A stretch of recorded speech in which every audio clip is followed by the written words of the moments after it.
दोस्तों, सही तरीके से ज्ञान को प्राप्त करना सीखो इस कहानी को सुनकर। बहुत समय पहले की बात है।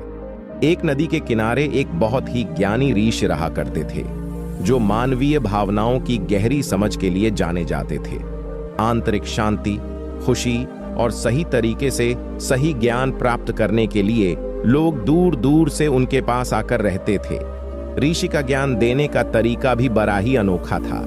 शुरुआत में वो अपने शिष्यों को उपदेशों के माध्यम से ज्ञान देते थे। उसके बाद वो अपने शिष्यों को उस उपदेशों के माध्यम से दिए गए ज्ञान का अनुसरण करने के लिए कहते थे। उसके बाद उस अनुसरण किए ज्ञान को अपने व्यवहारिक रूप में बताने को कह देते थे। एक दिन एक राजा भी अपने बेटे को लेकर उनके पास आया और ऋषि से प्रार्थना की, ऋषि देव, आप मेरे बेटे को अपने आश्रम में रखकर अपने तरीके से उसे ज्ञान दीजिए। उसे इस आश्रम में बिल्कुल भी ऐसा नहीं लगना चाहिए कि वो किसी राजा का बेटा है। उसे बिल्कुल साधारण शिष्यों की तरह ही ज्ञान देने का कृपा करे। ऋषि ने मुस्कुराते हुए बोले, ज्ञान किसी भी तरीके से लिया जा सकता है। अगर तुम अपने आप को हमेशा दूसरों से बड़ा समझोगे तो तुम जीवन में किसी तरह का ज्ञान प्राप्त नहीं कर पाओगे। अगर तुम्हें ज्ञान प्राप्त करना है तो तुम्हें दूसरों की तरह अपने आप को साधारण समझना होगा। यही सही ज्ञान प्राप्त करने के सबसे पहली सीढ़ी होती है। तुम निश्चित रहो, आज से तुम्हारे बेटे की जिम्मेदारी मेरे कंधों पर है। ये कहकर ऋषि राजा के बेटे को अपने साथ लेकर नदी के किनारे टहलने के लिए निकल गए। आश्रम के बाकी सभी बच्चे उस राजा को देख रहे थे। राजा अपने बेटे को अपने रथ पर बिठाकर लाया था, जिससे सभी बच्चे समझ गए थे कि ये लड़का राजा का बेटा है। इसी वजह से आश्रम के सभी बच्चे राजा के बेटे की तरफ आकर्षित हो गए थे। जब ऋषि राजा के बेटे को लेकर नदी के किनारे पर टहल रहे थे तो राजा का बेटा अचानक फूट फूट कर रोने लगा, क्योंकि अभी वो सिर्फ 11 वर्ष का था और 11 वर्ष की आयु में ही उसके पिता उसे अपने से दूर छोड़कर चले गए थे। ये सदमा वो बच्चा सहन नहीं कर पा रहा था। वो ये नहीं समझ पा रहा था कि उसके पिता उसकी भलाई के लिए ही उसे ऋषि के पास छोड़कर गए हैं। उसे रोता हुआ देखकर ऋषि ने कहा कि बेटा, मैं तुम्हें चुप नहीं कराऊंगा, क्योंकि हो सकता है कि आज मैं तुम्हारे आंसू पोंछ दूं, लेकिन कल फिर तुम अपने आप को अकेला महसूस करोगे। याद रखना, जीवन में इंसान अकेला आता है और अकेला ही जाता है। जितना जल्दी जो इंसान इस बात को समझ लेता है, वो उतनी जल्दी आत्मज्ञान के रास्ते पर निकल पड़ता है। ऋषि ने अपनी बात को आगे बढ़ाते हुए कहा कि जो इंसान अकेले रहना सीख लेता है वही खुद को प्यार कर पाता है, और जो खुद को प्यार करना जानता है वो किसी के भी जाने का अफसोस नहीं करता है, क्योंकि वो खुद को प्यार करता है। धीरे धीरे तुम भी आश्रम के माहौल में ढल जाओगे। शुरुआत में तुम्हें समस्या आ सकती है, लेकिन कुछ दिनों के बाद तुम इसे अपना लोगे। उसके बाद तुम्हें ये जगह बहुत अच्छी लगने लगेगी। ये जगह तुम्हें अपने महल जैसे लगने लगेगी।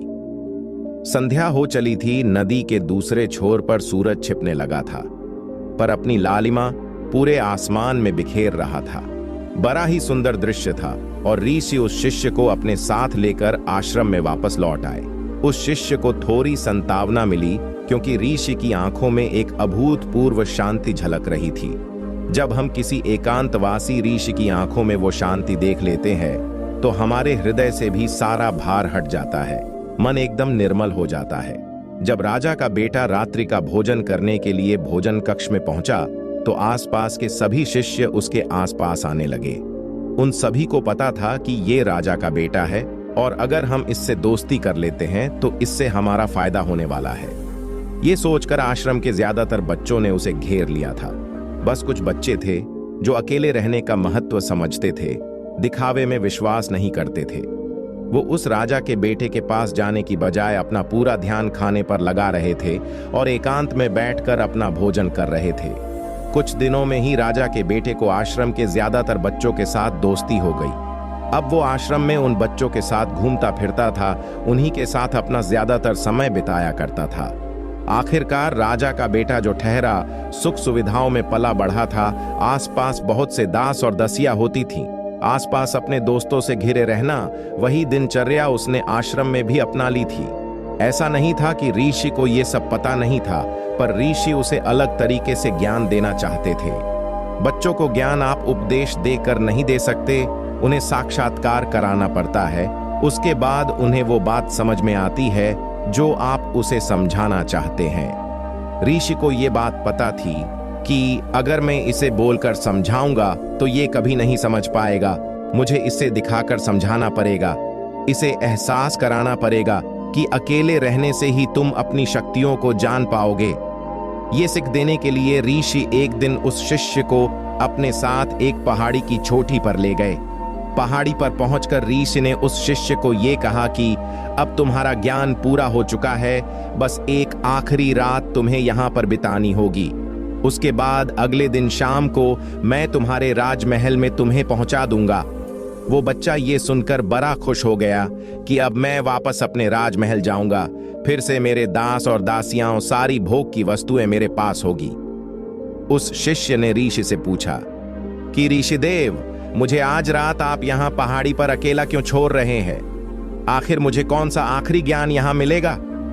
ऋषि ने मुस्कुराते हुए कहा, यहाँ पर चट्टान के पीछे तुम्हें छिपकर बैठना होगा। यहाँ पर रोज रात को एक बाज आता है, तुम्हें उस बाज को देखना है, बड़े गौर से देखना है, हर गतिविधि को देखना है। और उस बाज को देखने के बाद अगले दिन अगर तुम उस बाज की खूबियां मुझे बता पाए तो मैं तुम्हें राजमहल वापस भिजवा दूंगा। और हाँ, सुबह आने से पहले एक बात पर और ध्यान देना है। एक चरवाहा यहाँ पर अपनी भैरों को चराने के लिए आता है, तुम्हें उन भैरों की गतिविधियां भी देखनी है।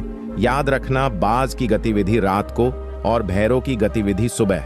अगर तुम दोनों की गतिविधि ध्यान से देखकर मुझे बता पाए तो तुम इस आश्रम से हमेशा के लिए आजाद हो जाओगे, तुम्हारा ज्ञान पूरा हो जाएगा। मैं तुम्हारे पिता को कह दूंगा ये बच्चा हमारे आश्रम का सबसे ज्ञानी बच्चा है। ये कहकर ऋषि अपने आश्रम में वापस लौट आए और वो बच्चा वहीं पर उस चट्टान के पीछे खड़ा हो गया, उस बाज का इंतजार करने लगा। काफी वक्त बीत जाने के बाद वहां पर एक बाज अपने बच्चों के साथ पहुंचा। राजा के बेटे ने पूरी रात उस बाज की गतिविधि बड़े ही ध्यानपूर्वक देखी और सुबह होने के बाद जब चरवाहा वहां पर अपने भैरों को लेकर पहुंचा तो उसने एक अद्भुत दृश्य देखा। उसने देखा कि वो बाज भेड़ की एक मेमने को अपने पंजों में दबाकर आसमान में उड़ गया। उसने उस भेड़ के बच्चे का शिकार कर लिया था। ये सारा दृश्य देखकर वो बच्चा आश्रम में वापस अपने ऋषि के पास पहुंचा। इससे पहले कि ऋषि उससे कुछ पूछता, उसने ऋषि को प्रणाम करते हुए कहा कि ऋषिदेव, आप आश्रम के सभी बच्चों को यहाँ पर बुला लीजिए। मैं सब लोगों को बताना चाहता हूँ कि मैंने क्या देखा। जब आश्रम के सभी बच्चे वहां पर पहुंच गए तो राजा के बेटे ने कहना शुरू किया कि मैंने अपने जीवन में बहुत से पक्षियों को देखा है, लेकिन बाज उन सभी पक्षियों में सबसे अद्भुत और सबसे अलग होता है। उदाहरण के लिए एक तोता हम सभी ने देखा है। तोता बोलता तो बहुत है लेकिन कभी ऊंचा नहीं उड़ पाता, लेकिन एक बाज जो कि हर समय शांत रहता है, उसे आकाश को भी छू लेने का सामर्थ्य होता है। जब भी एक बाज अपने शिकार को निश्चित कर लेता है तो वो उसी शिकार पर अपनी नजर गड़ाए रहता है, चाहे वो कितनी भी ऊंचाई पर क्यों ना हो, चाहे कितना भी तूफान क्यों ना आ जाए, लेकिन वो अपनी नजर हमेशा अपने लक्ष्य पर स्थिर रखता है।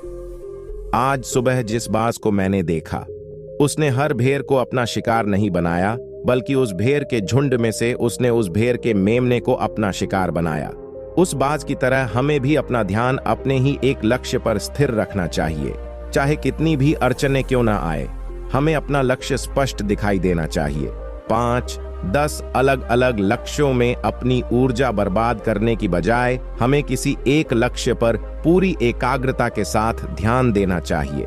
तीसरी बात जो मैंने उस बाज से सीखी, जो हम सभी को सीखना चाहिए, कि बाज कभी भी दूसरे पक्षियों के साथ नहीं उड़ता, वो हमेशा आकाश में अकेला उड़ता है।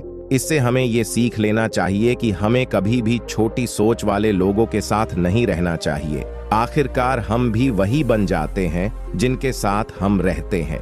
इसलिए या तो बड़ी सोच वालों के साथ रहो या फिर अकेले रहो, क्योंकि जब हम अकेले रहते हैं तब हम खुद की ताकत और खुद की कमजोरियों को जान पाते हैं। कमजोरियों को जानकर उनको दूर कर सकते हैं और अपनी ताकत को जानकर उसका सही इस्तेमाल कर सकते हैं, लेकिन वो तभी संभव होगा जब हम अकेले रहना सीखेंगे। चौथी सीख जो हमें एक बात से लेनी चाहिए कि एक बाज हमेशा अपनी सीमाओं से ऊपर उठकर उड़ता है। जब तूफान आता है तो हर एक पक्षी अपने घोंसले की तरफ भागता है, खुद को छुपाने की जगह ढूंढता है। लेकिन एक बाज ऐसा कुछ भी नहीं करता। वो खुद की सीमाओं को तोड़कर बादलों से भी ऊपर उड़ने का प्रयास करता है।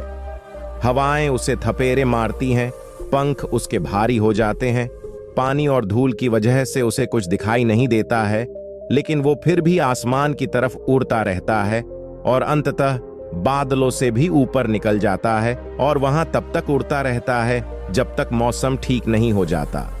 अपनी सीमाओं को सिर्फ इसलिए तोड़ पाता है क्योंकि वो समस्या के आने पर उससे घबराता नहीं है, उससे डरकर बचने का प्रयास नहीं करता, बल्कि एक सकारात्मक नजरिए के साथ उसका सामना करता है। जीवन में चाहे कितने भी अड़चने क्यों ना आए, हमें उन अड़चनों से लड़ना चाहिए, ना कि उनसे डरकर कहीं छिप कर बैठना चाहिए। बहादुर वो लोग होते जो तूफानों से टकरा जाते हैं। कायर तो अपने घर में, अपने घोंसलों में अपनी जगह ढूंढ कर बैठ जाते हैं। पांचवी बात जो हमें एक बाज से सीखनी चाहिए कि बाज कभी भी अपने घोंसले में घास के कोमल तिनके नहीं रखता है। जो तिनके कोमल होते जाते हैं वो उन्हें निकालकर फेंकता रहता है। उसी तरह चाहे कितनी भी आरामदायक जिंदगी आपको मिले, लेकिन उस आराम से उठकर अपने आलस्य को तोड़कर जीवन में मेहनत करते रहना चाहिए। जीवन में पसीना बहाना चाहिए, शारीरिक मेहनत करनी चाहिए। अपने घोंसले से कोमल तिनके उठाकर फेंक दो और आज ये अपने आलस्य को तोड़कर निकल पड़ो। हर दिन अपने आप को चुनौतियां दो, हर दिन मुश्किलों से लड़ो, क्योंकि वही मुश्किलें तुम्हें मजबूत बनाएगी। जंगल के राजा शेर को भी झुंड बनाकर शिकार करते हुए देखा जा सकता है, लेकिन बाज हमेशा अकेला शिकार करता है, क्योंकि वो जानता है कि भीड़ हौसला तो देती है मगर साहस छीनती है। आदमी को हमेशा अकेले ही आगे बढ़ना होता है। यही कारण होता है कि वो जल, थल और नभ सभी जगहों पर अपने शिकार का परचम लहरा सकता है। बाज की उम्र लगभग 70 साल की होती है, लेकिन 40 साल में उसका शरीर बूढ़ा हो जाता है। नाखून उसके पैरों में ढंसने लगते हैं, उसके शरीर में चिपक जाते हैं, उसकी चोंच मुड़ जाती है, उसका शरीर भारी हो जाता है। ऐसी स्थिति में शिकार करना तो दूर उड़ने की भी हालत नहीं रहती है। ऐसे में उसके पास सिर्फ 2 विकल्प होते हैं। पहला, या तो खुद के इस अवस्था को स्वीकार कर ले और भूखा प्यासा मर जाए, या किसी दूसरे जानवर का शिकार बन जाए। और दूसरा विकल्प ये होता है कि 6 महीने एक बहुत ही दर्दनाक प्रक्रिया से गुजरे और खुद को फिर से पहले जैसा मजबूत बना ले। लेकिन बाज तो बाज है, वो दूसरा विकल्प ही चुनता है। इसके लिए वो खुद को एक बहुत ही ऊंचे पहाड़ पर ले जाता है, जहां वो पहले अपनी चोंच से अपने सारे पंख खींच खींच कर उखाड़ देता है और फिर चट्टान पर पैर मार मार कर अपने पंजे तोड़ देता है। उसके बाद उसी चट्टान पर अपनी चोंच को पटक पटक कर तोड़ देता है और इस लहूलुहान अवस्था में खुद को दूसरे जानवरों से छुपाता फिरता है। अगले 6 महीनों तक वो इस दर्दनाक प्रक्रिया से गुजरता है और इंतजार करता है नई चोंच, नए पंख और नए पंजों का। तब वो फिर अपनी नई जिंदगी की शुरुआत करता है और निकल पड़ता है अपने शिकार पर अगले 30 सालों के लिए, और फिर अगले 30 सालों तक राज करता है। इसलिए समय आने पर हमें भी अपनी पुरानी आदतों को छोड़ना पड़ता है, कुछ नया सीखना पड़ता है, समय के साथ बदलना पड़ता है, अपने आप को तैयार करना पड़ता है, वरना हमारा भी शिकार हो सकता है, हम भी पीछे रह सकते हैं। इसके बाद राजा के बेटे ने भैरों की विशेषता बताते हुए कहा, भेड़ हमेशा झुंड में चलती है, उन्हें झुंड में एक साथ चलने से हिम्मत मिलती है, लेकिन जैसे ही उन पर शिकार होता है वैसे ही भीड़ तितर बितर हो जाती है और उस पूरी भीड़ में एक भी भेड़ अपने साथी की मदद करने के लिए वापस नहीं लौटता। इससे हमें ये सीख मिलती है कि हमारे साथ कितने भी लोग खड़े हों, किसी पर भी यकीन मत करना। यकीन अगर करना है तो खुद पर करना, क्योंकि बुरा समय आने पर वो भीड़ कब तितर बितर हो जाएगी आपको पता नहीं चलेगा। ऋषि को प्रणाम करते हुए राजा के बेटे ने अपने ऋषि से कहा, ऋषि देव, अगर मुझसे कोई सीख रह गई हो तो कृपया आप बताने की कृपा करें। ऋषि ने अपने सभी बच्चों को संबोधित करते हुए कहा, ये सभी बातें जो अभी इस बच्चे ने बताई है सब सही है, लेकिन सारी खूबियां आप लोगों में तभी पैदा होगी जब आप अकेले रहने का अभ्यास करेंगे। आपने देखा होगा कि बाज कभी भी दूसरे पक्षी के साथ नहीं रहता है, ना ही किसी के साथ अपनी झोरी बनाता है। वो आसमान में अकेले उड़ता है और अकेले उड़ने की वजह से वो अपनी ताकत और अपनी कमजोरियों को जान पाता है। इसके बाद ऋषि ने अपनी बात खत्म करते हुए कहा कि मैं आज रात को इस राजा के बेटे को इसके राजमहल में छोड़ने के लिए जा रहा हूं, क्योंकि इसकी सीख यहां पर पूरी हो गई है। ये कहकर ऋषि राजा के बेटे का हाथ पकड़कर राजमहल के तरफ रवाना हो गए और बाकी के सभी बच्चे उन्हें पीछे से जाते हुए देखते रहे। दोस्तों, इस वीडियो में बस इतना ही। अगर ये गौतम बुद्ध की छोटी सी कहानी आपको अच्छी लगी हो तो हमें नीचे कमेंट बॉक्स में कमेंट करके जरूर बताएं और अपने दोस्तों के साथ शेयर करें, लाइक करें और चैनल को सब्सक्राइब करें। आपको इसी तरह के मोटिवेशनल कहानी सुनाने के लिए मिलते हैं अगले वीडियो में एक और गौतम बुद्ध की नई कहानी के साथ। धन्यवाद।